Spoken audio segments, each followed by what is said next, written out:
Hey everyone, this is Tim from Your Six Studios. Today in this video, I'm going to show you how to fix when your PlayStation 4 controller won't connect and pair to your PlayStation 4. And this is really easy to do. Now the first thing you want to try is flipping over your controller and then locate the small reset hole on the back of the controller and use a toothpick or a pin and hold this down for approximately 15 seconds. So turn on your controller and then hold it down, and you saw the light bar actually went ahead and turned off.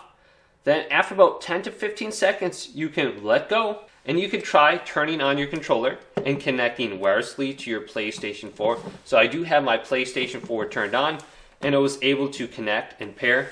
Now if it doesn't pair and connect wirelessly, what we want to do is hold down the power button and you'll hear one beep initially, and then about 10 seconds later you will hear another beep and our PS4 will completely turn off.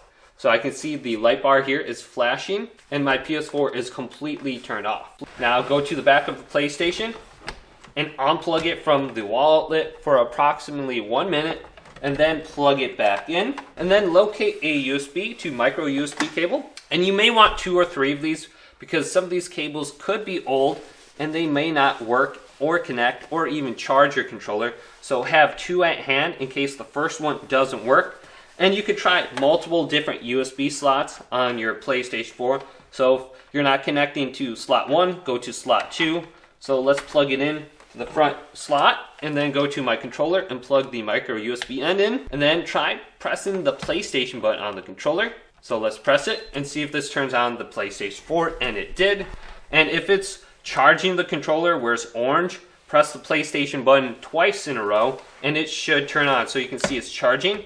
And that means my PlayStation is restarting. But press it again and it should be a solid blue indicating it's connected to my PlayStation 4. Now if it doesn't connect with the cable, another thing that you could try is holding down the share button and the PlayStation button at the same time. So if we hold both these down at the same time, my controller will enter the Bluetooth pairing mode like it is right now. And it should be recognized by your PlayStation 4 if it's close enough. And it should be a solid blue after a while. So hopefully this video did indeed help you out. Did leave it a big thumbs up and subscribe to my channel down below for more tech up videos coming up next on Your Six Studios.